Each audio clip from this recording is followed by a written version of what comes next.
Au nom de Dieu, le Père, le Fils et le Saint-Esprit. Mon Père céleste, éternel Dieu tout-puissant, Père d'amour, Père de miséricorde et Père de bonté.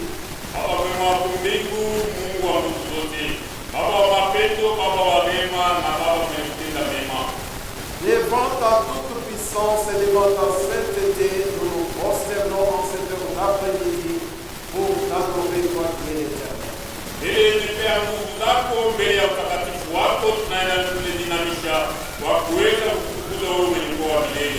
Nous célébrons ton Saint-Nom, c'est nom puissant devant lequel touche nos péchés.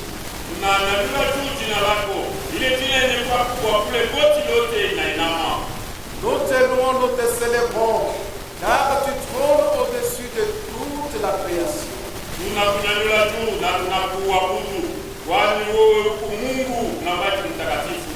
Devant ta grandeur, toutes les forces, terrestres comme célestes, tremblent.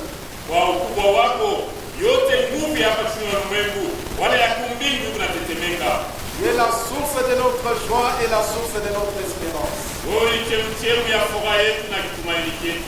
Nous élevons ton Saint-Nom, toi qui es notre Créateur et notre Père éternel.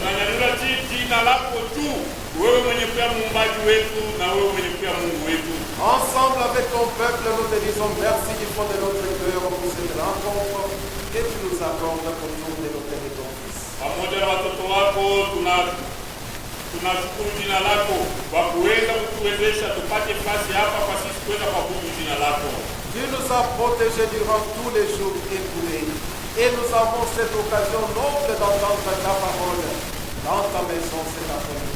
Ulitukinga kwa masiku yote iliyobaki na unatupatia bahati ya sisi kuweza kupata sauti lako ndani ya nyumba yako hii wakati ni kwa magharibi. Mon Père Céleste, nous te disons merci de nous avoir donné cette occasion de rencontrer nos bien-aimés ici à Kibushi. Baba mwema wa mbingu, tunakupigia asante kwa kuweza kutupatia ibada ya kuonana na watoto wako ndani ya msingi yenye kwa Kibushi. Nous te disons merci pour les dons que tu as accordés à chacun d'entre nous qui font de nous des outils de travail dans ta main. Tunakupigia asante kwa ile mipaji ulileta kwa kila mmoja katikati yetu yenye kutufanya sisi kuwa vyombo vya kazi ndani ya mikono yako. Merci mon Père Céleste pour tout ce que tu as accompli au sein de ton œuvre et dans la vie de chacun d'entre nous. Asante Baba mwema wa mbingu kwa yote uliweza kutenda ndani ya kazi lako hata ndani ya maisha ya kila mmoja katikati yetu. À présent nous sommes dans ta présence. Nous t'invoquons éternel. Viens parmi nous. Parle-nous comme le Père à ses enfants. Na hapa sasa tunakuita Baba, kuja kama Baba, mbele yenye kwa watoto wako, uwepo wako wewe katikati yetu. Entoure-nous de la protection de tes anges et ne permets pas que notre esprit se proclame devant ton peuple. Na utuzunguke na malaika wako na uwezeshe kama nafsi yako ipate kutangaza neno lako likuwa kondoo zako. Mais nous voulons que ton esprit nous guide en toutes circonstances. Na tunapenda kama roho yako ituongoze kwa yote. Dispose à présent, mon Père Céleste, nos cœurs à recevoir ta parole. Na utayarishe mioyo yetu kwa kupokea neno lako. Nous prions pour cette assemblée ici présente. Père, tu connais le cœur de chacun d'entre nous. Tunaomba kwa makutano yote ya pale penye kukutaniwa hapa. Baba, unajua moyo ya kila mmoja na mwingine. Chacun a amené ses soucis, ses fardeaux, tout ce qu'il a comme problème. Nous les déposons sur l'autel de ton Fils. Kila mtu alileta manung'uniko yake, maneno yake, yote ile kunaweka kama mambo, tunaiweka kwa altari yako. Décharge ton peuple de tous ses fardeaux. Accorde-nous la paix de l'âme et la paix du cœur. Na ushushe mizigo yote kwenye kwa kondoo zako, na utupatie salama ya roho na salama ya nafsi. Tu connais ce qui nous dérange sur le plan spirituel. Accepte de nous accorder ta paix et toutes les forces nécessaires pour que nous puissions résister devant le mal. Na unajua yote inayotuangaisha ndani ya kazi lako. Kubali kwa kutupatia salama na utupatie nguvu ya sisi kuweza kushinda yote kazi lako ile yenye kwa mabaya. Accepte que ta gloire se manifeste en ces lieux, de telle sorte que personne ne retourne chez lui tel qu'il est venu. Na ujaze pale hapa na utukufu wako, kusudi kila mmoja hata mwingine asirudie kadiri aliweza kuondoka kwa nyumba yake. Pensons à tous ceux qui n'ont pas trouvé l'occasion d'être avec nous ensemble. Père, accepte que ta grâce les couvre également. Tunaombea kwa wale wote wanakoseshwa kukutaniwa pale hapa. Baba, kubali ya kama neema yako ipate kuwafunika nao. Protège ton œuvre à travers le monde. Accorde-nous le nécessaire pour avancer jusqu'à l'avènement de ton Fils. Na ukiingilie kazi lako kwa ulimwengu mzima, na utupe nguvu ndio sisi kuweza kuchunga kurudi kwa mwana wako Yesu. Prions pour les apôtres à travers le monde et tous les corps ministériels. Accepte de nous transformer à l'image de notre Seigneur Jésus. Naombewa mitume pamoja na watumishi wote kwa ulimwengu mzima, kubali kwa kuweza kugeuza tupate pia mfano ya Bwana wetu Yesu Kristo. Après le temps en ton Fils. Kupisha nyakati na utume Yesu. Accorde-nous plus mieux que nous pouvons exprimer en parole. Exauce-nous au nom puissant de notre Seigneur Jésus. Utupatie mingi kushinda ile tunakuomba kwa sauti, na utusikilize mjina ya Bwana wetu Yesu Kristo. Amen.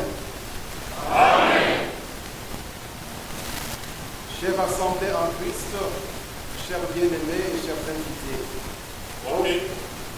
Wapendwa msingi, wapendwa watumishi, wapendwa Bwana wetu Yesu Kristo. Pour ce service divin, nous allons lire la parole tirée de l'évangile de Matthieu, chapitre 5, verset 16. Juu ya hili pale takatifu tutasoma barua yenye kulingana na Mathayo sura yake ya 5 mstari wa 16. Que votre lumière luise ainsi devant les hommes, afin qu'ils voient vos bonnes œuvres et qu'ils glorifient votre Père qui est dans les cieux. Hivyo hivyo nuru yenu iangaze mbele ya watu, waone matendo yenu mazuri, watukuze Baba yenu aliye mbinguni. Jusqu'ici, prenez place, et que la parole ne se parle. Yakali mpate kuketi na waimbaji mpate kibao.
enfants de Dieu, chers frères.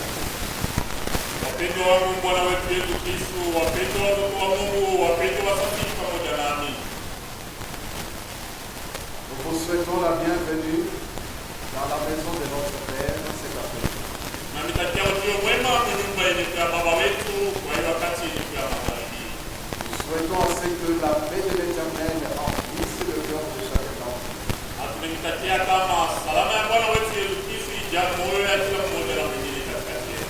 Que nous puissions tirer profit de ce service divin pour avoir toutes les forces dont nous avons besoin pour continuer notre pèlerinage.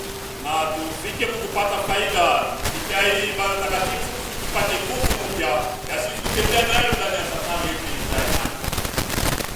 La vie ici-bas est faite de Maisha hapa chini ya ulimwengu ina maneno mengi, et ces problèmes ne sont pas identiques selon qu'il s'agisse d'une telle personne ou de l'autre. na hii maneno haina yenye kufatana, kwani inaachana kupitia mmoja na mwingine katikati yetu. Les personnes ici-bas ne peuvent vivre une manque de problèmes en vie. Na kama mtu mmoja hapa chini ya ulimwengu anaweza kusema ana na shida kwake nyumba. Certes, certaines sont déjà passées par ces problèmes Kweli wengine washakupitia mwili mambo mbalimbali et ils ont appris une certaine chose. na wanapatamo mafundisho kwa fulani, Mais il y a certains problèmes qui se posent dans la vie des gens qui n'ont pas de source. na huku maneno mengine kupitia mu maisha yenye kwa ya binadamu ile haina majibu, Parce que l'homme est limité alors que Dieu est. kwani mtu ndio na mpaka ya mapashwa, lakini Mungu yeye ana na mpaka. C'est ainsi que vous trouverez une fois dans certaines familles, les gens se réunissent pour parler autour d'un problème qui s'est posé dans la famille afin de trouver la source. Kwa maana ndani ya majamaa mbalimbali tunaona wakati tunapewa maneno, watu wengi wanajikusanya kwa kuweza kupata jibu kwa ile maneno yenye kupakuta ndani ya jamaa. Mais il arrive souvent que les gens se réunissent et ne trouvent pas de source. Na kunafika wakati nyingine watu wanajikusanya lakini hawapati jibu kwa maneno banayo. Je prends un exemple qui concerne un malade. Nabeba mfano ile namtazamia mgonjwa. Je pense que chacun de nous a déjà connu le cas de quelqu'un qui a eu une hospitalisation. Najua katikati yetu kila mmoja alishapataka maneno ya mgonjwa mwenye kuja hospitali. La famille s'est réunie pour trouver des moyens financiers afin de faire ce qui est nécessaire pour que l'œuvre soit réalisée. Na jamaa ile katika kujikusanya kwa kuweza kufanya mchango ya fedha kusudi mmoja wao mwenye kuwa mgonjwa apate kuponyeshwa. Mais tout le temps, nous apprenons qu'il y a des gens qui meurent. Lakini kila mara tunafika kupata mijumbe ya kama huko watu wewe unafika kufariki ndani ya hospitali. Ceux qui connaissent comment fonctionnent les hôpitaux, les médecins ont toujours des réunions autour de certains cas ou de certaines maladies qui se présentent dans de leur centre hospitalier. Wale wanajua kama unajua kuna hospitali mbalimbali, waganga wakubwa ndio wanafika pale kujikusanya kila mara kwa kuweza kupata jibu kwa magonjwa mbalimbali ili yenye pia ndani ya ile hospitali. Et surtout lorsqu'on a prescrit de médicaments, mais au fil du temps, il n'y a pas vraiment un changement. Les médecins se réunissent pour partager les idées. Na zaidi lakini wakati wanaandika madawa, lakini kwa ule mganga hakuna jibu wala mabadiliko ya magonjwa. Na waganga wao wanafika kujikusanya kwa haraka kusudi wapate kuzungumza namna gani wanaweza kujibia kwa ile. À un certain moment, les médecins ne trouvent pas de solution à tout cela. Na kuna wakati ile wa mganga hawafiki tena kupata jibu kwa magonjwa yote. Lorsqu'ils savent déjà que le patient est déjà mort, ils cherchent à donner une prescription, peut-être un médicament qu'on ne peut pas trouver dans le barrage. Na wakati wanajua kusema huyu ndugu alishafariki, ndio wanafika mkuandika dawa na kuleta hayo kujamaa ili hawawezi kupata pale karibu. Là, c'est juste pour éloigner la personne qui est trop sensible. Na pale ni kwa kumwendesha ule ndugu mwenye kuhangaika na roho ende mbali na ule mgonjwa. Mais psychologiquement, il regarde parmi les gardes malades quelqu'un qui est quand même fort, qui peut résister devant l'annonce du décès. Na katika mafikiri ndio unaangalia ule mwenye pia na nguvu, wale wenye kumchunga ule mgonjwa kwa kuweza kumkaribisha pamoja na ule mgonjwa. Là, on va l'appeler peut-être d'ailleurs le bon aujourd'hui pour voir, nous avons tout fait, on a vendu ton frère ou ta mère le dit. Na pale wanaweza kumwita ndani ya ofisi yako na kumwambia, unaona wewe pekee tunafanya yote kusudi ndugu yako apate kupona, lakini hapa mama wala kaka yako ana tena na maisha. Cela démontre la limite des hommes. Na ile tunaonyesha mpaka kwa Mungu. Cela veut dire qu'il y a certains problèmes dans notre vie que nous ne trouverons jamais de solution de notre côté. Na ile inatuonyesha kama kuna maneno mengine ndani ya maisha yetu hatuwezi kupata jibu ndani ya moyo wetu. Et là, le premier exemple qui est bien, c'est la fête de Cana. Na ile mfano ya kwanza inanifikia ni ile fete ya Kanana. Le Seigneur Jésus était invité comme tous les autres invités. Na Bwana wetu Yesu Kristo alikuwa kama vile watu wote waliweza kualikwa. Sa mère également était parmi les invités. Hata mama wake alikuwa mwalikwa katikati ya waalikwa. Mais nous connaissons ce qui était arrivé dans la fête de Cana. Lakini tunajua ile iliweza kufika ile fete ya Kanana. Le vin était totalement épuisé. Na mvinyo ilimalizika. Et la fête ne venait que de commencer. Na fete ilikuwa ndio ingali mwanzo. Marie a observé l'invitation des organisateurs. Na yeye Maria aliona wale walitayarisha ile karamu namna gani waliweza kuhangaika. Il a compris qu'il y avait un problème. Na pale sikia kama kulikuwa maneno moja ilikuwa na bangaisha. Il fallait trouver une solution à ce problème. Na ilifai kupata jibu kwa ile maneno.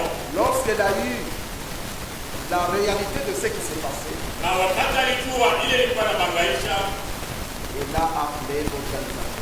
alimwita mwenye kutayarisha feti Et il a posé plusieurs questions. na alimsonta kidole Bwana wetu Yesu Kristo mwenye kuwa mtume yake. Allez auprès de lui, faites ce qu'il Na mwende karibu naye na mfanye yote ataniambia. Bien-aimé en Christ, chers enfants. Wapendwa wa Bwana wetu Yesu Kristo, watoto wa Mungu. Marie savait que mon fils n'est pas un homme comme tous les autres. Na yeye Maria alijua kama mwana wangu si mtoto kama watu wote. Conformément au message que l'ange lui avait apporté, Kupitia kwa mjumbe ile malaika aliweza kumletea. Marie savait que mon enfant ici est le Fils de Dieu. Na yeye Maria alijua kama huyu mtoto wangu ni mtoto wa Mungu. Auprès de lui, toutes les solutions sont possibles. Na kwake majibu yote itakuwapo. C'est pourquoi il a dit, allez auprès de lui, faites ce qu'il dit. Kwa maana aliweza kuambia, mwendeni pembeni yake na mtende yote ataniambia. Imaginez un peu à ces heures de la nuit, où est-ce qu'on allait acheter encore le vin pour vous? Tazame kwa ile wakati yenye kwa usiku wake kule wakati tena kuza vinyo kwa ajili ya waliko katika karamu. Connaissez ce qui était arrivé. Najua ile iliweza kusikia hapo. Le Seigneur Jésus a donné l'ordre pour mon fils de Dieu avec de l'eau. Na yeye Bwana wetu Yesu Kristo alileta ruhusa wapate kujaa mitungi na maji. Il a glorifié son Père qu'il avait envoyé. Na alimtukuza baba yake mwenye alituma. L'eau était transformée en vin. Na maji iligeuka kuwa mvinyo. Lorsque les invités ont consommé ce vin, ils ont compris que celui-là était bon, puisque celui qui leur a été servi avant. Na wakati walikuwa katika karamu waliweza kunywa ile mvinyo, waliona ya kama yale ilikuwa vizuri zaidi kusikia ile mvinyo ilikuwa ya kwanza. Nous connaissons beaucoup de problèmes qui avaient trouvé solution auprès de notre Seigneur. Na tunajua maneno mengi yenye ilipata jibu kulikuwa Bwana wetu Yesu Kristo. Que dire de cette femme qui avait souffert pendant 12 ans, elle ne guérissait pas de sa maladie. Ni nini tunaweza kusema ndio yule dada aliteswa miaka 12 na magonjwa yake. Mais lorsqu'elle s'était approchée de notre Seigneur Jésus, elle était guérie. Na wakati alimkaribia Bwana wetu Yesu Kristo aliponeshwa. Voilà pourquoi dans la parole de Dieu, il est dit, celui qui a la foi, l'impossible n'est pas à l'homme. Ni kwa maana inasemewa katika Biblia ya kama ule mwenye kuwa na imani hakuna chochote kinaweza kushindikana kwa kutendeka juu yake. Marie a dit, faites ce qu'il voudra. Na yeye Maria alisema mfanye ile ataniambia. Et auprès de la dame elle-même, elle a dit, si je touche seulement sa tunique, je serai guéri. Na kwenye pale dada alisema ndani mwake nikigusa tu upindi wa kanzo yake nitapona. Les choristes ont chanté en disant le Seigneur Jésus est notre solution. Na waimbaji wanatoka mkimba ya kama Bwana wetu Yesu Kristo ni jibu kwetu. Je ne sais pas si tu es aussi conscient qu'il est la solution à tous tes problèmes. Sijue na wewe katika dhamiri yako kama unajua kama Kristo ni jibu ya maneno yako. Mais cette solution ne peut être vécue que si nous avons la foi en Christ. Na ile majibu tunaweza kuipata mpaka kama tuna imani ndani ya Bwana wetu Yesu Kristo. Nous pouvons prendre même un dernier exemple qui concerne la pêche miraculeuse. Na tunaweza hata kuleta mfano mwingine kwa mwisho ile ya kulokola kwa miujiza. L'apôtre Pierre et certains des disciples avaient pêché toute la nuit et n'avaient rien été compensé. Mtume Petro na wamitume wengine waliweza kuloba usiku mzima wakapata samaki. Vers les heures du matin, le Seigneur leur avait apparu. Na wakati ilikuwa asubuhi Bwana wetu Yesu Kristo alikatokea. Il leur a posé la question si vous avez le même petit poisson. Na alimauliza kama bado hata na samaki mmoja. La réponse était négative. Na jibu ilikuwa hapana. Mais le Seigneur Jésus a dit, prenez votre filet, jetez-les à droite. Na Bwana wetu Yesu Kristo aliwaambia, ubebe makila yenu na muitupe mkono ya kuume. Qu'est-ce que l'apôtre Pierre avait dit? Ni nini mtume Petro alisema? Nous avons pêché toute la nuit, nous n'avons rien trouvé. Tulilokola usiku mzima lakini hatukupata kitu. Mais parce que c'est toi le Seigneur qui l'a dit, nous obéissons. Na lakini wewe Bwana unaisema, tunatii. À la fin, vous savez que le filet était difficile à récupérer. Na mwisho yake tunajua kama yayo makile ya samaki na ilikuwa mzito namna ya kuondosha ndani ya Dans maji. une certaine version, on parle de 153 poissons qu'ils avaient attrapés. Na mwisemo wengine wanasema waliweza kupamba samaki 153 ya munene ile balibamba. Devant Dieu, l'impossible devient possible. Na mbele yake Mungu isiyowezekana ikawezekana. Chers enfants de Dieu, ce soir, ici à Kibushi, Wapendwa watoto wa Mungu, kwa hiyo wakati ni kwa magharibi ndani ya mji wa Kibushi, je pense que chacun de nous doit avoir un problème qui le dérange. najua kama kila mmoja katikati yenu ana maneno yenyewe na mguru. Est-ce que tu es venu dans cette maison de Dieu avec la confiance auprès du Seigneur comme tout est possible? Eti uliweza pia macho yake Mungu na kitumaini ya kusema yote inaweza kutendeka. Si tu as cette foi, Au na ile imani, pose ton problème à notre Seigneur Jésus et tu auras la solution. sema maneno yako kwa Bwana wetu Yesu Kristo na utapata jibu. Car auprès de lui, nous ne manquerons de rien. Kwani mbele yake na karibu naye hatutakosa kitu. Les choristes ont dit qu'il est la source de beaucoup de choses. Na waimbaji wanatuambia yeye ni chemchemi ya vitu vingi. Il est la source de la paix et la source de joie. Yeye ni chemchemi ya salama na chemchemi ya furaha. Il est la source de notre espérance et la source de notre raison d'être. Yeye ni chemchemi ya kitumaini na chemchemi ya uwepo wetu. Personne ne peut aller à la source d'eau et retourner avec sa soif. Hakuna mwenye anaweza kukaribia chemchemi ya maji na kurudia na kiu yake. Mais celui qui s'approche de la source, il doit se désactiver. Na mwenye kukaribia chemchemi ya maji, yeye unamfika kumaliza kiu yake. Est-ce que tu sais que ce soir tu es venu auprès de cette source établissante? Na unajua kama kwa hiyo wakati yeye kwa magharibi, wewe unakuwa kule chemchemi isiyokauka. Quel est le problème qui te dérange dans ta vie de tous les jours? Ni maneno gani yenye kukudhuru ndani ya maisha yako ya kila siku? Ton âme et ton esprit souffrent de quel mal? Nafsi yako na mawazo yako inateswa na mabaya gani? Nous voici à la source de toute solution possible. Sisi hawa tunamtania chemchemi ya majibu yote. Présente ton problème et tu ne le donneras pas tel que Dieu veut. Na ulete maneno yako utarudia jinsi uliweza kuja. Car le Seigneur est près de tous ceux qui l'invoquent. Kwani Bwana yeye ni karibu kwa wale wote wenye kumwalika. Il est prêt à apporter le secours à tous ceux qui crient vers lui. Na yeye utajaliwa kuweza kuleta jibu kwa yoyote mwenye kumlilia. Et cet après-midi, bien-aimés, acceptons tous que nous sommes en présence de notre Seigneur Jésus. Na hii wakati yenye kwamba ambayo wapendwa wangu, kubalieni ya kama sisi wote tuko mbele kwa Bwana wetu. Prêtons attention à sa parole et nous aurons des solutions à nos problèmes. Na tukia angalisho zaidi sauti yake na tutapata jibu yenye maneno yetu yote. Le Seigneur Jésus est aussi la source de lumière. Na yeye Bwana wetu Yesu Kristo tena ni chemchemi ya mwanga. Bien-aimés en Christ, si nous pouvons retourner à la parole de la création. Wapendwa Bwana wetu Yesu Kristo, kama tunapenda kurudia maneno yetu kwa uumbaji. Qu'est-ce qui a été créé au premier jour? Ni nini iliweza kuumbiwa kwa siku ya kwanza? Si nous lisons dans le livre de Genèse, nous trouverons cette déclaration. Kama tunapenda kusoma barua ilikuwa mwanzo tutakuta ile msemo. Dieu dit que la lumière soit et la lumière. Mungu anasema nuru iwe na nuru itakuwapo. Nous devons comprendre que cette lumière n'a rien à voir avec le soleil et la lune. Na tunapaswa kujua kama ile nuru haitazamie jua wala mwezi. Car le soleil, la lune et les autres astres lumineux ont été créés au 4e jour de la création. Kwani ile jua pamoja na mwezi na manyota na vingine vyote vyenye kuangaza vyao viliumbiwa kwa siku yenye kuwa ine. Mais quelle est cette lumière qui a été créée au premier jour de la création? Na ile nuru iliumbiwa kwa ile siku yenye kuwa kwanza ya uumbaji ilikuwa ni nuru gani? Mais c'était seulement la manifestation de Christ lui-même qui est la source de lumière. Na ile ilikuwa ni matukio ya kujionyesha kwa yeye Kristo yeye peke yake kwenye kwa nuru. Que la lumière soit et la lumière fut. Na nuru iwe na nuru itakuwa. Voilà pourquoi Dieu est la source de toute lumière. Kwa maana Mungu yeye ni chemchemu ya ile mwangaza yote.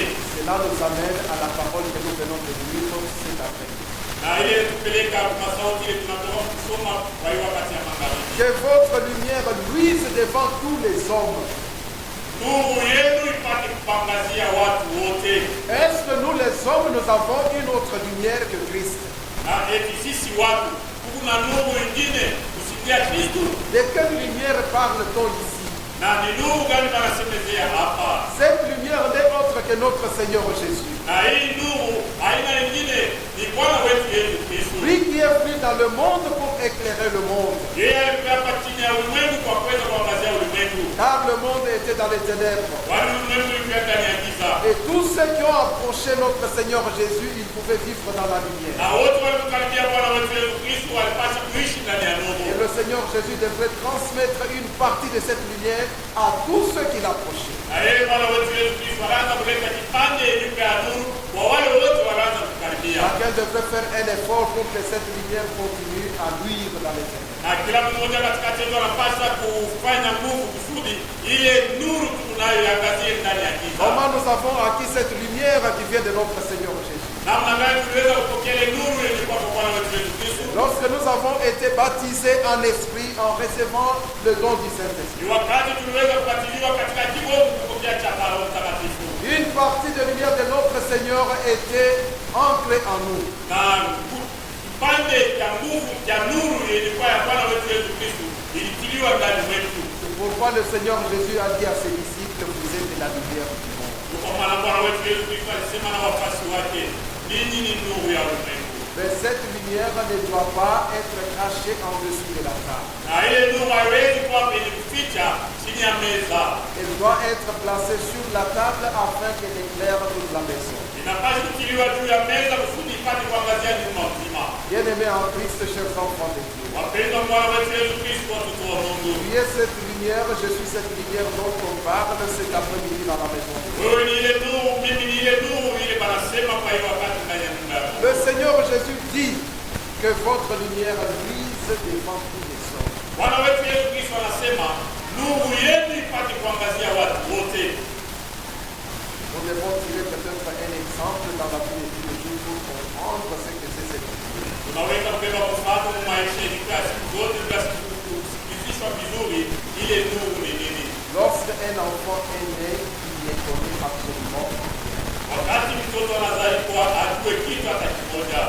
Mais ce sont ses parents qui commencent à l'enseigner comment vivre dans le monde. Ni wazazi wake wakaanza sasa kumfundisha namna gani anaweza kuishi katika ulimwengu. Même pour parler, l'enfant doit apprendre comment on parle. Hata ndio kusema wa mtoto katika kujifunza namna gani anaweza kusema. Mais de quelle manière l'enfant apprend? Na ni namna gani mtoto anafunza? C'est lorsque la maman parle à son enfant à chaque instant. Ni wakati ile mama anasemezea kwa mtoto wake kila mara. L'enfant entend ce que sa mère dit. Na mtoto anasikia ile mama yake anasema. Il peut entendre aussi ce que son père dit. Anaweza kusikia tena ile baba wake anasema. Il retient tous ces mots.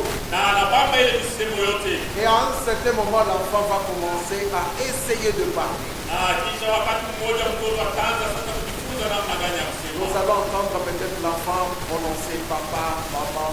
Na tunaweza kusikia sasa mtoto anaanza kusema papa, mama. il a appris auprès de ses parents.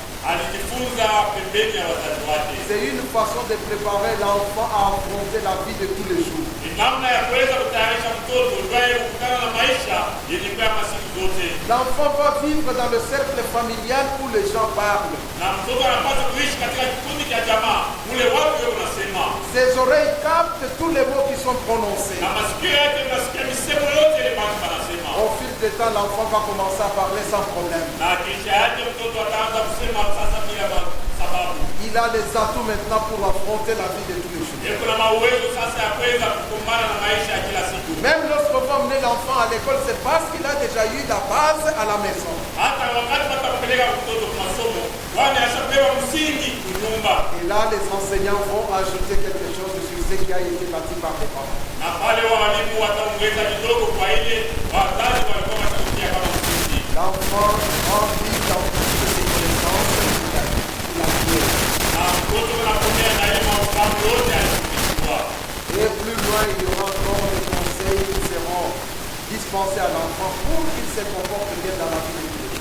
Na kisha yake kutakia mafundisho ili wanaweza kumpatia mtoto kama mashauri juu yeye kuweza sasa kutembea vizuri kwa maisha yake. Sur le plan spirituel, ce n'est pas différent, mes bien-aimés. Na katika kigoa ya tanisho wapendo wangu. Le Seigneur Jésus a dit, allez faites de toutes les nations mes disciples. Na Bwana wetu Yesu Kristo alisema nendeni na mfanye wanafunzi wote kwa mataifa yote kwa wanafunzi wangu. Les baptisant au nom du Père, du Fils et du Saint-Esprit. Kuwabatiza kwa jina la Baba, Mwana na Roho Mtakatifu. Et ensuite enseignez-leur à observer tout ce que je vous ai prescrit. Na muwafundishe wajue kuchunga yote niliweza kuagiza. Ce sont ces enseignements qui permettent à ce que notre lumière luise devant tous les hommes. Na ni ile mafundisho yanaturuhusu ya kama nuru yetu ipate kuangazia wote. Qu'est-ce qu'on nous a enseigné dans notre vie de foi? Ni nini walitufundisha katika maisha yetu ya imani? On nous a enseigné que Dieu est le créateur de toutes choses. Walitufundisha kama Mungu ni muumbaji wa vitu vyote. On nous a enseigné que nous devons nous approcher de ce Dieu à travers la prière. Na walitufundisha kama tunapaswa kukaribia kwa ule Mungu kupitia ombi. Nous devons aller auprès de ce Dieu-là avec humilité.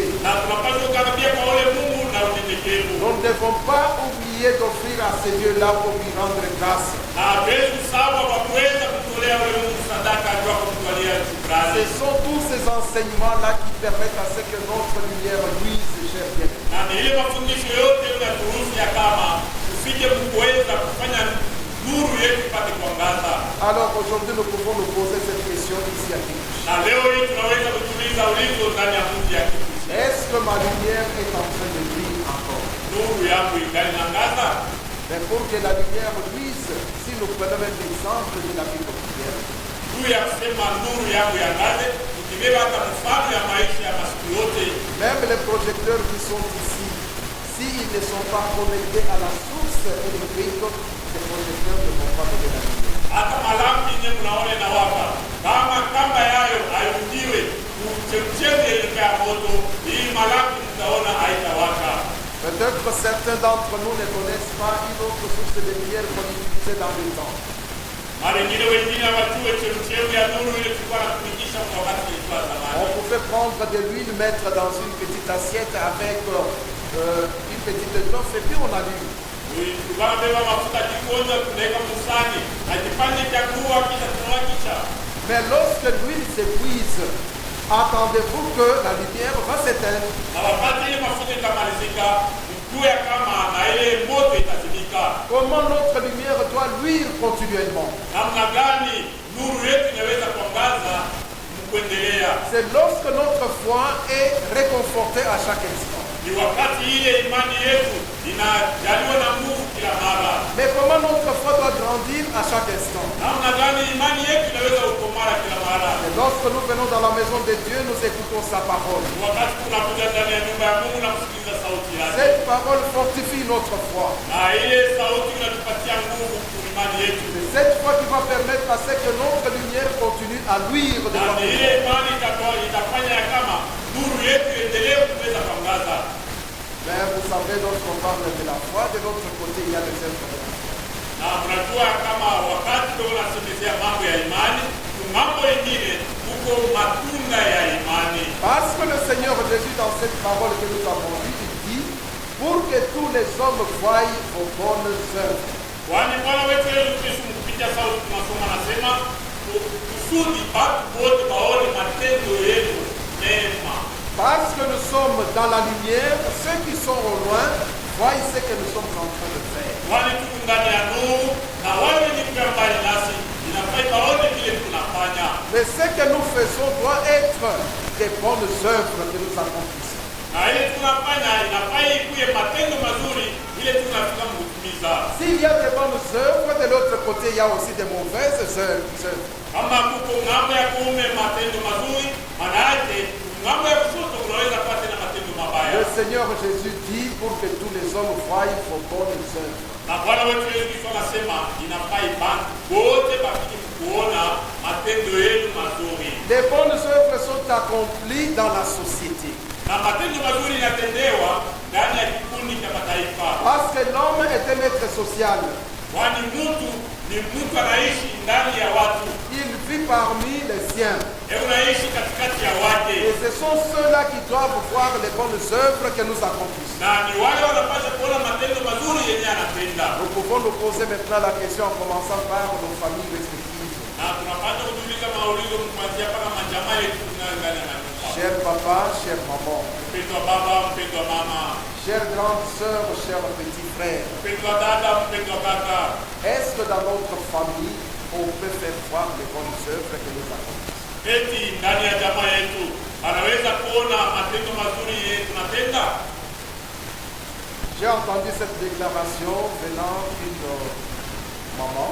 Nilisikia ile misemo inatoka kwa mama mmoja. Elle parlait au sujet de son mari. Alikuwa anasemezea juu ya maneno ilikuwa mume wake. Est-ce que tu aussi es prêtre? Eti huyu naye ni padri. Il est prêtre de la faute de Christ là dans la maison de Dieu. Yeye ni padri kwa nyumba yenu kule ya Mungu kanisa. Mais ici en famille, ce n'est pas notre chose. Ndani ya jamaa wetu ana mtumishi hata. Qu'est-ce qui a poussé notre maman à donner une telle déclaration? Ni nini ilimsukuma ule mama wetu akije kusema msemo kama ile? Parce qu'il n'y a pas de rapport entre ce que le serviteur pose comme acte dans sa maison et ce qu'il est comme serviteur. Kwani hakuna tofauti wala mapatanisho ya ile mtumishi ule unafanya ndani ya ile nyumba yake pamoja na mtumishi ule anachukua. Est-ce que ton mari dans ta maison peut dire que toi tu es enfant de Dieu? Eti mume wako ndani ya nyumba yako anaweza kusema ya kama wewe mama uko mtoto wa Mungu? Cher papa, est-ce que vos épouses peuvent témoigner que vous êtes serviteur? Wapendwa wa baba, wa mama wa kwenu wanaweza kushuhudia kama mko watumishi wa Mungu? Parce que c'est dans notre famille que nous sommes connus bien que d'autres milieux. Kwani ndani ya majamaa yetu ule wanatufahamu vizuri kuliko fazi yenye kwa nje. Ici dans la maison de Dieu, on peut présenter l'hypocrisie. Humu ndani ya nyumba ya Mungu tunaweza kuonesha unafiki. Mais dans nos familles, c'est difficile de continuer comme ça. Na lakini ndani ya majamaa yetu iko nguvu na kigumu kwa kuweza kuendelea katika hali ya unafiki. Un autre milieu, c'est notre quartier où nous vivons tous les jours. Na kazi nyingine ni ndani ya quartier mule tunaishi siku yote. Nos voisins peuvent dire que nous sommes enfants de Dieu. Eti wapate wetu watu kuna kiwanja wanaweza kusema ya kama sisi tu watoto wa Mungu. C'est à travers notre comportement que nous allons démontrer que nous sommes enfants de Dieu. Ni kupitia matendo yetu ile tunaweza kuwaonesha kama tu watoto wa Mungu. Quels sont les propos que nous prononçons de notre bouche? Ni misemo gani yenye kutokea kinywa chetu? Est-ce qu'ils démontrent que nous sommes enfants de Dieu et que nous sommes enfants de la lumière? Tunafika kuonesha ya kama tu watoto wa Mungu na watoto wa nuru. Parce que le Seigneur Jésus a dit que votre lumière luise devant tout le monde. Bwana wetu Yesu Kristo anasema nuru yenu ipate kuangazia wote. Afin que ceux-là voient nos bonnes œuvres. Ili wale wapate kuona matendo yetu mazuri. Nous sommes ici comme enfants de Dieu aujourd'hui. Na tuko hapa kama watoto wa Mungu wa kweli ndani ya Mungu tuliyepata. C'est vrai que nous avions pris toutes ces décisions pour dire nous disons non à la nouvelle connaissance. Kweli tumebeba mipango tunasema sisi tunasema hapana mafundisho yenye kwa sasa. Est-ce que cette nouvelle connaissance se résume seulement en deux points? Na ile mafundisho ya sasa yanasimamia kwa vipande viwili. Savoir l'ordination des femmes et l'acceptation de l'homosexualité. Kujua kama kukatala ushoga pamoja na kupewa kwa utumishi kwa mama. Mais nous savons que ça ne se limite pas seulement là-bas. na tunajua kama isimamie tu pale. Hapana, Nous devons comprendre que beaucoup de gens nous observent. tunapasha kusikilizishwa ya kama watu wengi wanatutazama, Parce que nous sommes enfants de Dieu. kwani tuko watoto wa Mungu. Qui nous observe? Ni nani wanatutazama? D'abord dans nos familles, tout le monde nous observe. Na kuanzia ndani ya majamaa watu wote wanatutazama, Dans le quartier, on nous observe. ndani ya watunzaji wake wanatutazama, Ici dans la communauté, nous sommes aussi observés. na ndani ya msingi huu tunakuja kumwabudu Mungu. Quelles Watu ndio wanatutazama. quelles sont les œuvres que nous produisons qui soient qualifiées de bonnes œuvres? Ni matendo gani tunatenda ile watu wanaweza kuona ya kama ni matendo mazuri? Lorsque nous sommes encore dans le mensonge, est-ce une bonne œuvre? Na wakati tunakutaniwa katika hali ya uongo, ni matendo mazuri? Lorsque nous sommes encore dans la calomnie, est-ce que ce sont des bonnes œuvres? Wakati tunakutaniwa ndani ya mashimango, ni matendo mazuri? Lorsque nous pouvons développer par exemple le tribalisme, est-ce que c'est ça la bonne œuvre? Wakati tunafika kutumikisha ubaguzi wa makabila, eti ni matendo mazuri? Alors que notre lumière doit luire pour que tout le monde voie nos bonnes œuvres. Na mkutazama nuru yetu inapata kuangaza kusudi wote wapate kuona matendo yetu mazuri. Au sein de la communauté, nous posons quels actes? Ndani ya msingi yetu tunatenda matendo gani? Nous devons luire à travers notre obéissance à notre Dieu. Tunapasha kuangaza kupitia utiifu wetu kwa Mungu wetu. Nous devons éclairer tout le monde à travers notre sens de sacrifice. Tunapasha kuangazia watu wote kupitia matoleo yetu. Tout ce que nous pouvons poser comme acte dans la maison de Dieu, c'est pour la gloire de Dieu. Yote tunaweza kutenda kama tendo juu ya utukufu ya Mungu, C'est la troisième partie de cette parole. na yayo ni kipande cha tatu cha hii sauti. Lorsque les gens verront nos bonnes œuvres, qu'ils glorifient notre Dieu. Wakati watu wataona matendo yetu mazuri, wamtukuze Mungu wetu. Pourquoi les gens doivent glorifier Dieu? Juu ya nini watu wanapata kumtukuza Mungu? Parce que lui, il est le créateur de toutes choses. Kwani yeye ni muumbaji wa vitu vyote, Et il ne veut pas que sa gloire soit partagée avec quelqu'un d'autre. na asitaki kama utukufu wake kweli kugawanya na mtu mwingine. Cher choriste, lorsque tu chantes, c'est pour la gloire de Dieu. Pendo mwimbaji, wakati unaimba ni kugawa utukufu ya Mungu. Ne cherche pas ce que d'autres personnes te glorifient à la place de Dieu. Hapana kutafuta watu wengine wakutukuze kwa fahari ya kwa ya Mungu. Chers serviteurs, lorsque vous servez, c'est pour la gloire de Dieu. Pendo mtumishi, wakati unatumika kazi ya Mungu ni kugawa utukufu ya Mungu. Évitons de prendre la place de Dieu car il est jaloux. Uepuje kubeba nafasi ya Mungu, kwani Mungu wetu ni mwivu. Faisons tout pour la gloire de Dieu. Tutende yote kwa utukufu ya Mungu. Je sais que beaucoup de sacrifices ont été consentis pour avoir cet engagement. Na ninajua kama matoleo mingi iliweza kufanyikwa ili ya kuweza kupata nyumba hii. Mais celui qui a participé d'une manière ou d'une autre, qu'il laisse la gloire à Dieu. Na yeyote aliweza kutenda kazi namna hii wala namna nyingine, aache utukufu ya Mungu. Même lorsque le Seigneur Jésus accomplissait des miracles, il disait toujours, ne dites pas que c'est moi qui ai fait. Hata wakati Bwana wetu Yesu Kristo alikuwa anatenda ile miujiza, alikuwa anaambia watu msiseme ni mimi naitenda. Parce qu'il voulait que la gloire revienne au Dieu créateur. Wale alikuwa anataka ya kama utukufu urudilie mpaka Mungu muumbaji. Mais de nos jours, il y a des gens qui peuvent dire que si ce n'est pas moi, rien ne peut être. Na siku ya leo watu wanafika sifia na kuweza kusema kama haina mimi, kama kuna kitu kinatendeka. Mais ils oublient que c'est le Seigneur qui est à la base de toutes choses. Na wanasahau ya kama ni yeye Bwana mwenye msingi ya maneno yote. Qui t'a donné ce que tu as si ce n'est pas ce Dieu-là? Nani kupatia yenye unayo kama ina ule Mungu? Même le don que nous avons de servir vient de ce Dieu-là. Hata vipaji vyenye tunayo ya kuweza kumtumikia Mungu inatoka kwake Mungu. Même le don que nous avons de visiter ceux qui sont dans le malheur vient de ce Dieu-là. Hata vipaji vya kuweza kutembelea wale wanakutaniwa katika magumu inatoka mpaka kwa Mungu. Le Seigneur Jésus dit pour que ces hommes glorifient ce Dieu-là à travers de bonnes œuvres. Na Bwana wetu Yesu Kristo anasema kusudi wale bantu wapate kumtukuza Mungu kupitia matendo yenu mazuri. Mais il y a des gens parmi nous qui participent à déshonorer Dieu. Na kuku watu wengine katikati yetu wale wako na ingia kwenye kazi ya kudharaulisha Mungu. C'est-à-dire à travers notre comportement, nos actes, nos paroles, ceux qui nous voient n'honorent pas ce Dieu-là, ils le déshonorent. Kupitia matendo yetu, misemo yetu, mwenendo yetu, na wale wako natutazama hawafiki kumtukuza Mungu. Alors que la parole de cet après-midi nous demande d'agir dans le sens de nous honorer Dieu à travers notre vie. Na kutazama sauti ya siku ya leo, wakati ilikuwa magharibi ya Sofia, tufike kupea nuru ya kuangazia wote kusudi wapate kumtukuza Mungu. Quand est-ce qu'on peut allumer la lampe dans une maison? Ni wakati gani wanaweza kuwakisha lampi ndani ya nyumba? C'est lorsque la nuit tombe. Ni wakati usiku unakucha. Et lorsque la nuit tombe, il y a l'obscurité. Na wakati usiku unakucha kuna pia giza. Dans l'obscurité, tu peux avoir même peur d'un arbre qui est dans ta parcelle. Na mgiza unaweza kusikia hata boka ya mti ikiwa ndani ya mpango yako. Parce que tu te fais une idée que cet arbre, peut-être qu'il y a une personne qui est cachée derrière. Na kwa hiyo unaweza kuwa unafikiri ya kusema ndani ya mti unaweza pia mtu mwenye kuficha nyuma ya hii mti. Voilà pourquoi dans l'obscurité, beaucoup de gens refusent de sortir. Kwa maana wakati ilikuwa giza, watu wengi wanaogopa kutoka nje. Sur le plan spirituel, les ténèbres sont les symptômes du péché. Na katika kiroho giza ni alama yenye pia dhambi. Beaucoup de gens vivent dans le péché qui sont les ténèbres spirituelles.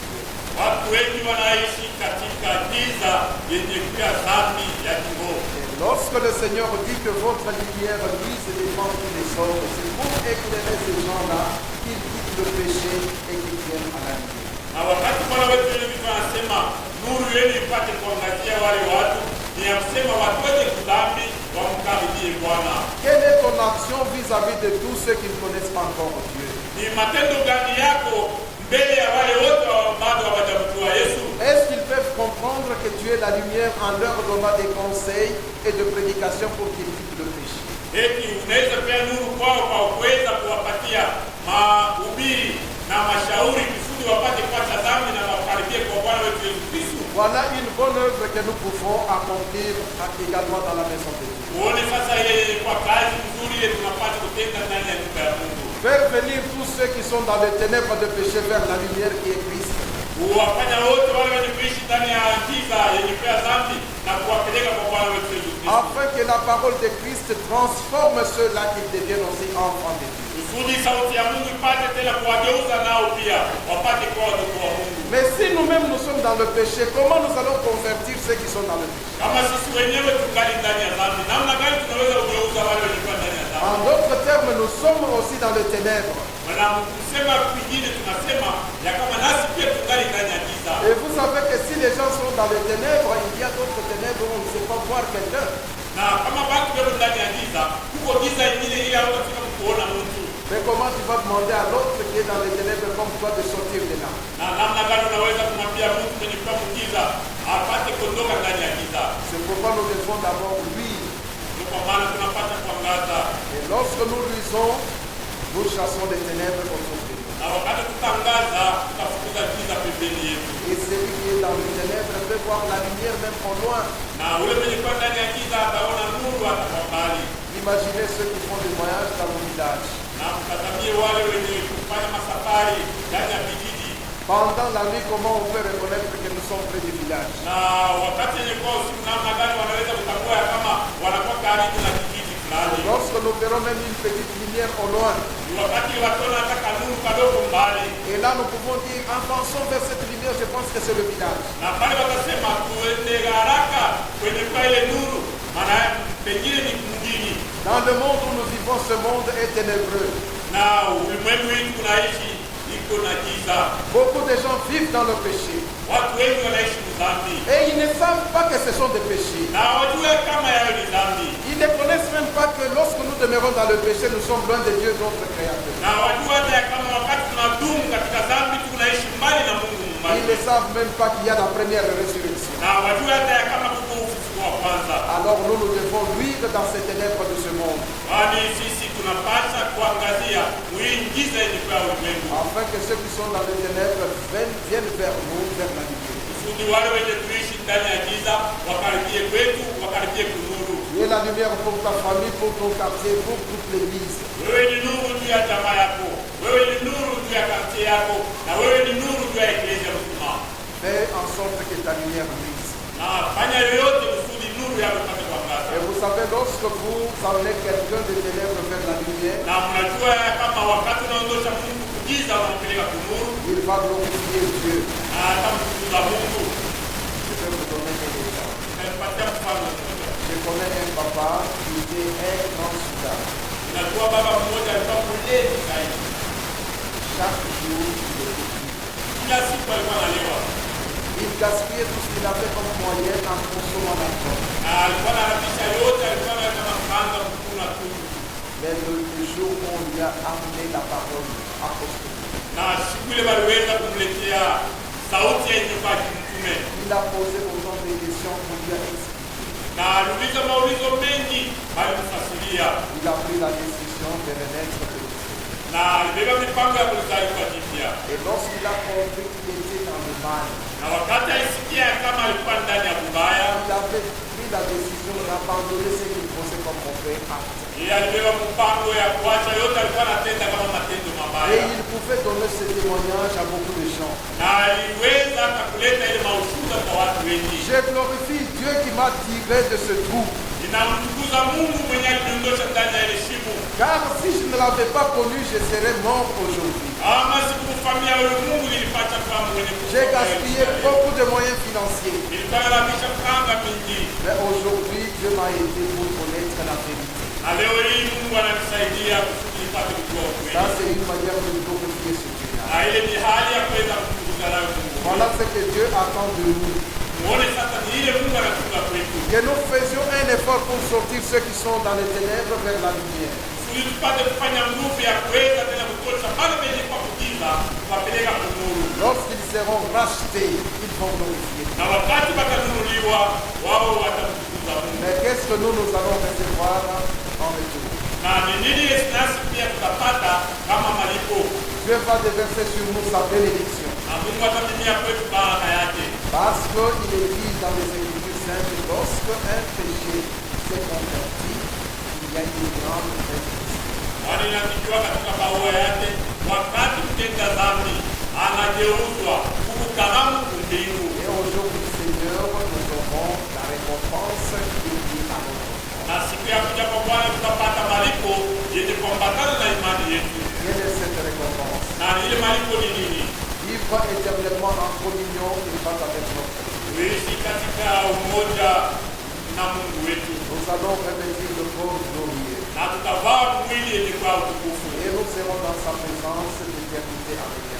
Na tutakuwa katika uwepo wake kila siku ya maisha yetu kwa milele. Voilà, chers bien-aimés, les quelques paroles que nous pouvons partager ensemble ce soir. Ni ile wapendo wangu kidogo ya sauti yetu tupashe kugawanyana kwa hiyo wakati wa magharibi. Que Dieu nous bénisse aujourd'hui et éternellement. Mungu atubariki leo hata milele.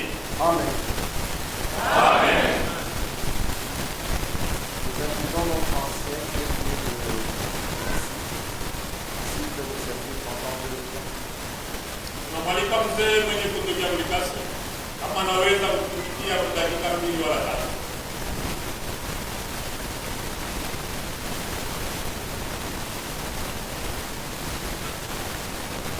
J'avais même oublié que c'était lui.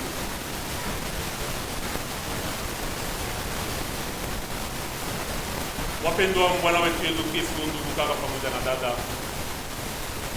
wakati yenye kwa magharibi, moyo wako pamoja na moyo wangu ijana furaha kubwa kwa kuweza kutaniwa mbele yenye kwa mtume wetu mkubwa, kwani wakati tuma ilianza wala tuma ilipita, wewe na mimi hatukuwazia kama tunaweza kufika ndani ya mji yenye kwa jina. Kama vile mtume wetu mkubwa anasema yeye Mungu katika uwezo wake, yeye Mungu kupitia nguvu yake alijua ya kusema kwa siku ya leo tutakutaniwa pale hapa. Sasa ni nini nastahili kwa kukutaniwa kwetu pale hapa?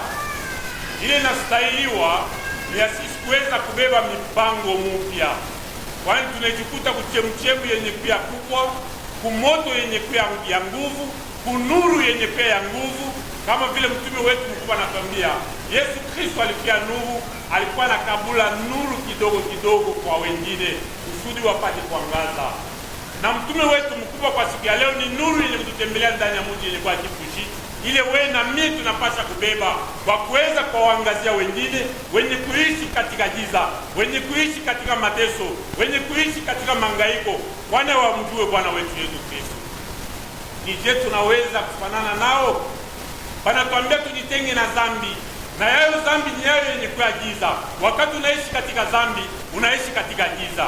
Sasa tunajikuta kuchemchemu yenye kuya nuru. Je, unaweza kurudia jinsi uliweza kuondokea kwako? Mipango yangu ni ya kusema wakati nitondosha mguu yangu ndani ya nyumba hii, nisirudie jinsi niliweza kuya. Niwe nuru juu ya jamaa yangu, niwe nuru ya bali tunaishi nao mkartie, niwe nuru juu ya eklesia, niwe nuru kwa wale wote wenye kuishi mbali wala karibu, niwe nuru kwa ajili ya wa marehemu. Weko katika giza kwa hiyo wakati, wanakutazamia wewe, wananitazamia mimi, tupate kuangazia na maombi yetu na matendo yetu, kusudi kwa ile siku tukapate kunana nao wakati Kristo atarudia. Wapendwa Bwana wetu Yesu Kristo, tutie mawazo yetu, mafikiri yetu kwenye kwa mtume mkubwa, anatutembelea na utajiri mingi, ili inaweza tena kutujenga. Masauti baki kwenu leo na siku zote. Amen. Amen.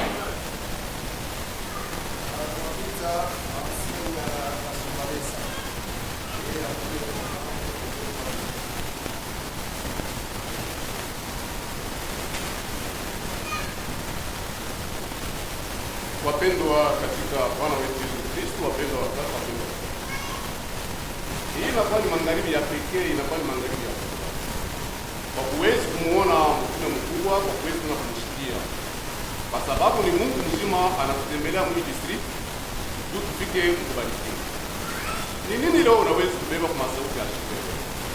Mimi najua siku ya jana tulifundishiwa masauti mpaka moya moya imani mtakatifu. Na munamuna ile mtume mkubwa anaifasiria inachana na vile shie kuifasiria na vile shie kuishikia. Leo wanatuambia kama uko nuru, inapendeza ile nuru yako yangazie bantu wote, baone matendo yako mema, batukuze Baba wa mbinguni. Sasa ukuulize mpendwa kaka, mpendwa, kufuatana na matendo yako ile we mwenyewe unajua mungaliki na ile nuru iko na ngaza, wala ile nuru isha kufifia. Mtume mkuu anatuambia tu ile nuru ifike mkuangaza, inapaswa kuye connecte kwa Bwana wetu Yesu Kristo. Kuye connecte kwa Bwana wetu Yesu Kristo ni kudumu katika ushirika pamoja naye ndani ya Roho. Maamri yake uko nayo na matendo mwayo unajua, ili ulibeba mipango kwa altari ya neema juu ya kuacha na kubakia mtakatifu kwa Mungu katika utawala mtakatifu. Na kama ushakukwalisha deja ile kiapo kiapo na Mungu wako, unalitumbukiza mbantu ya dunia, bali wewe unaitiwa tu bangazie bovu, sema wewe unafanana na hapo, bali unazarausha sura na Mungu, na Mungu atafurahi kwa ajili yako. Ubebe decision mzuri magharibi ya leo, kwa sababu tunashikia mafundisho ya mtume mkubwa wa kanisa la Utanzania. Ijenge manafsi yetu, itubadilishe yezo tukute kwenye mbele yako. Amen. Amen.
Mes bien-aimés dans le Seigneur, chers frères et sœurs et chers invités, rendons gloire à Dieu ce soir pour la visite de notre apôtre patrie. Et que cette visite soit la réponse à d'autres questions qui sont posées dans la Bible. Un jour, Nicodème pose la question à Jésus-Christ. Qu'est-ce qu'il faut faire pour entrer dans le royaume de Dieu? Jésus répond, il faut naître de nous. Un jour, Simon Pierre est en train de prêcher. L'assemblée pose la question, que faut-il faire? Il dit, répentez-vous. Cette promesse est sur vous et sur vos enfants. Mais il y a une autre question dans la Bible où il n'y a pas de réponse. On pose la question à Jésus-Christ. Quand est-ce que tu reviendras? Jésus répond, ni moi, ni les anges, personne ne connaît. Seul Dieu. Mais qu'est-ce qu'il faut faire? Il faut être prêt. Et la visite de notre apôtre patriarche ce soir, c'est une partie à la réponse. Qui pouvait savoir que l'apôtre patriarche pouvait visiter Kipushi aujourd'hui? Comme on dit, est-ce que de Nazareth peut-il venir quelque chose de bon?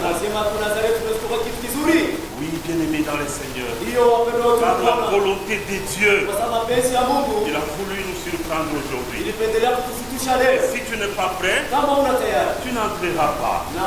Alors il est venu te préparer, me préparer, pour qu'au jour du Seigneur nous puissions le voir. Et cette préparation est basée sur la lumière que nous avons.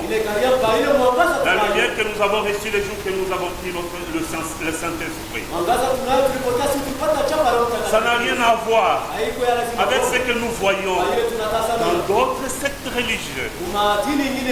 On amène des bougies. On dit c'est ça la lumière qui va éclairer le monde.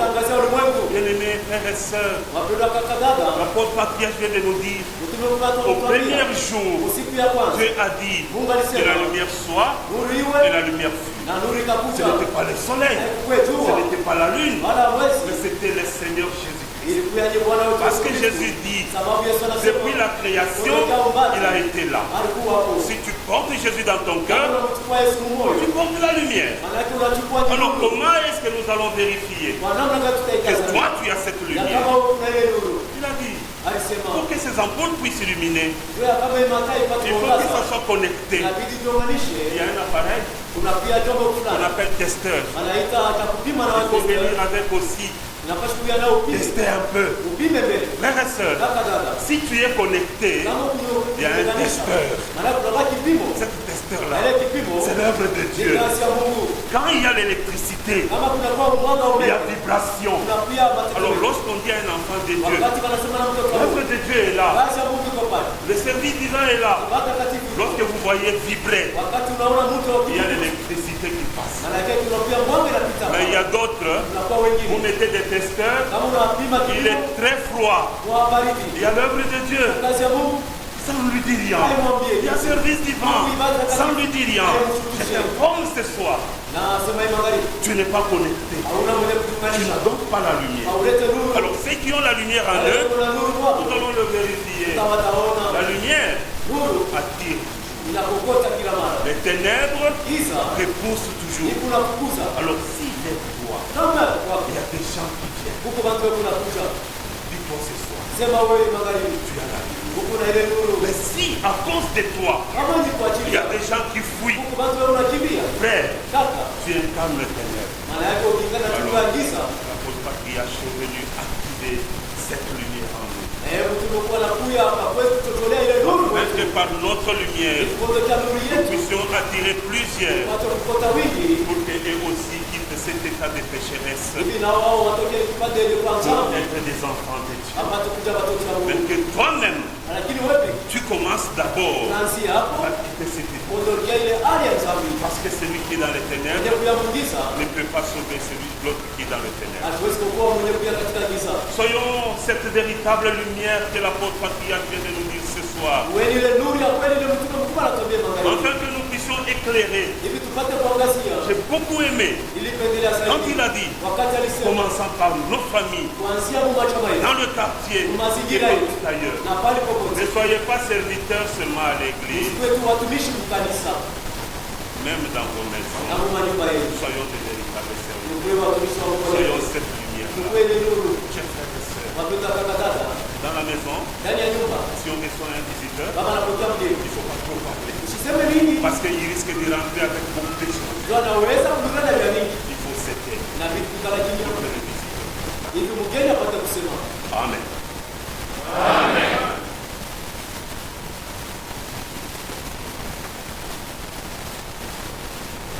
Dans certains quartiers, il fait sombre, beaucoup de choses se passent.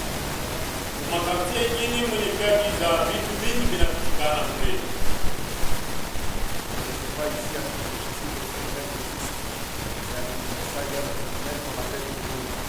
Sijue ile maneno kama huku iko hapo, lakini Kinshasa huku maneno ile wanaita bakuruna.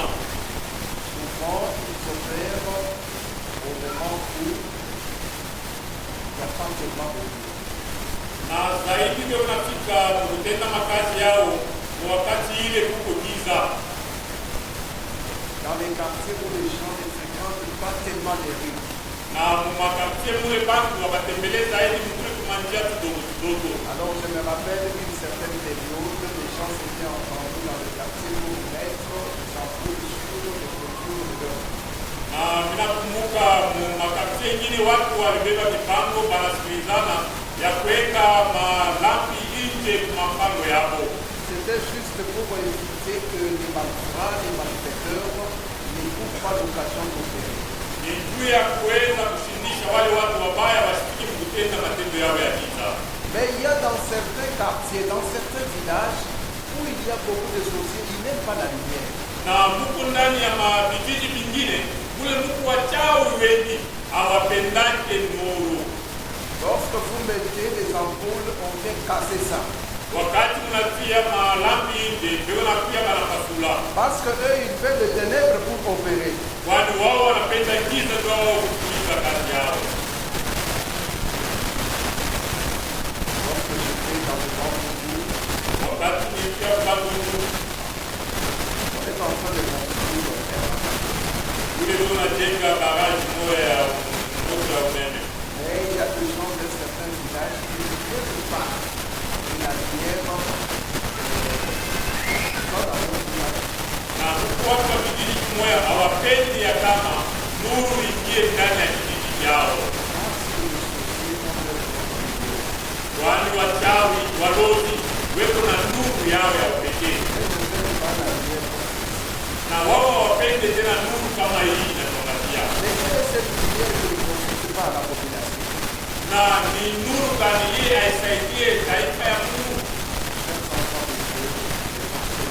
Wapendwa watoto wa Mungu, kutia angalizo. Katikati yetu watu wengi wapende nuru, na wao wanapenda fujo kusudi giza ipate kutawala.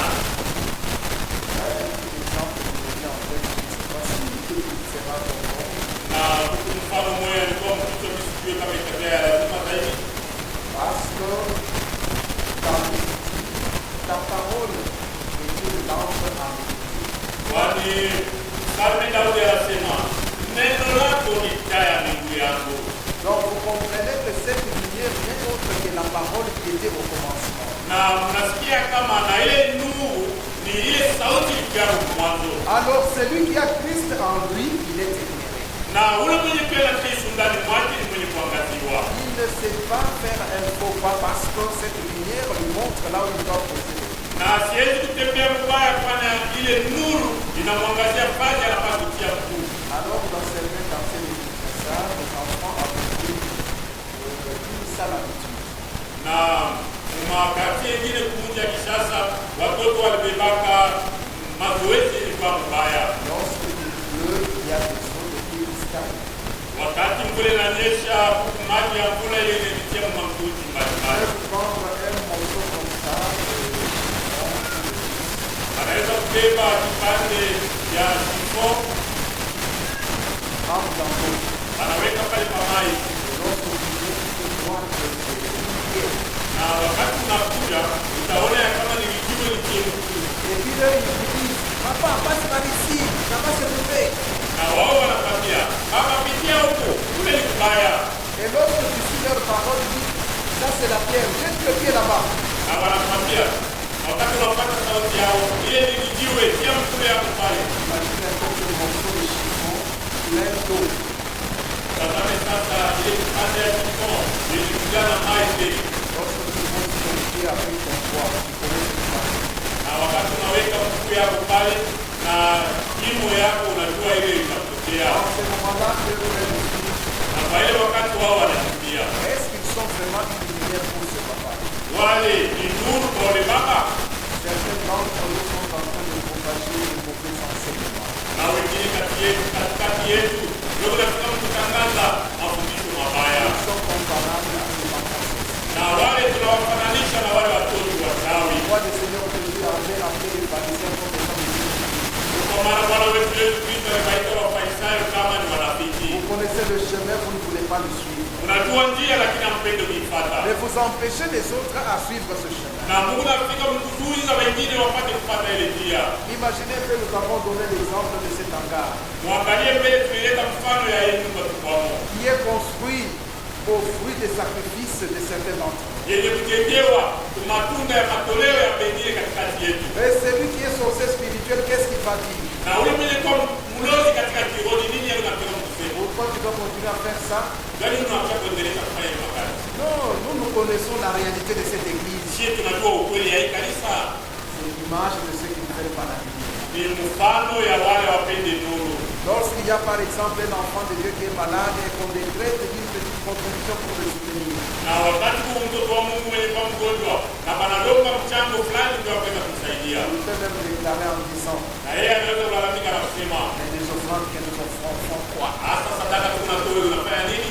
Chers enfants de Dieu, ce sont les gens qui ne veulent pas la lumière. Wapendwa wa Bwana wetu Yesu Kristo, ni wale watu wapende nuru. Le Seigneur Jésus dit que votre lumière mise devant vous, Bwana wetu Yesu Kristo anatuambia nuru yenu yaangazie wote, afin que ces hommes voient vos bonnes œuvres kusudi wale watu waone matendo yenu mema et qu'ils glorifient l'éternel Dieu. na wapate kumtukuza wa milele Tout Mungu. ce que nous faisons comme acte a comme finalité la gloire de Dieu. Na yote ile tunatenda kama kazi yayo iko na matokeo ni utukufu wa Mungu. Alors posons-nous la question, qui sommes-nous ce soir dans la maison? Na sasa tupate kujiuliza tuko nani ndani ya nyumba ya Mungu?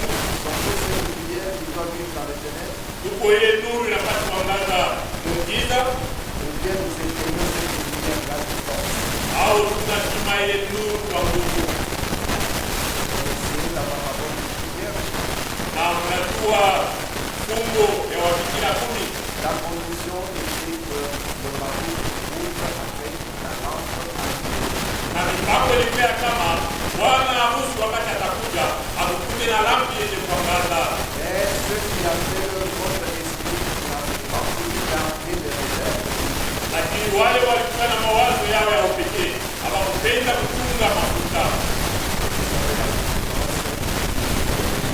Na mnajua matukio wao walifukuzwa. Uwe ile nuru ndani ya nyumba ya Mungu. Il y a une lumière comme ça, les insectes viennent vers cette lumière. Unajua wakati ya usiku, wakati kukufuru kama hivi, vidudu mingi vinakaribia kule nuru. Pourquoi l'apôtre a dit la lumière? Kwa maana mtu wetu aliweza kusema nuru inapokota. Le Seigneur Jésus comme source de lumière ne peut pas se promener sans que les gens viennent chercher. Na Bwana wetu Yesu Kristo kama chemchemi yenye vya nuru, yeye asipaswi kutembea bila watu kuweza kukaribia, Parce qu'il trouvait en lui une source de lumière. kwani walipokuwa nakuta ndani mwake chemchemi ya majibu ya maneno yao. Na tunarudia kule sauti ilikuwa itaja kama Bwana wetu Yesu Kristo ni jibu kwa maneno yote. Si notre lumière commence à s'éteindre, nous allons vers lui qui est la source de lumière et nous allons plus encore avancer. nuru yetu inaanza kufikia, tukarudie kwake kwenye chemchemi ya nuru na tutangaza tena kufikisha. Na tutangaza kama vile ile sauti inasema, yeye ni lambi, ni ile mtunga Zaburi anasema, ataendelea kutuangazia. Na tutaruka katika siku. Na tutatembea mpaka na siku ya kujua kwa Bwana wetu Yesu Kristo. Na hii sauti tupatie nguvu tena. Na mpaka na wakati utukufu wake itakuja. Amen.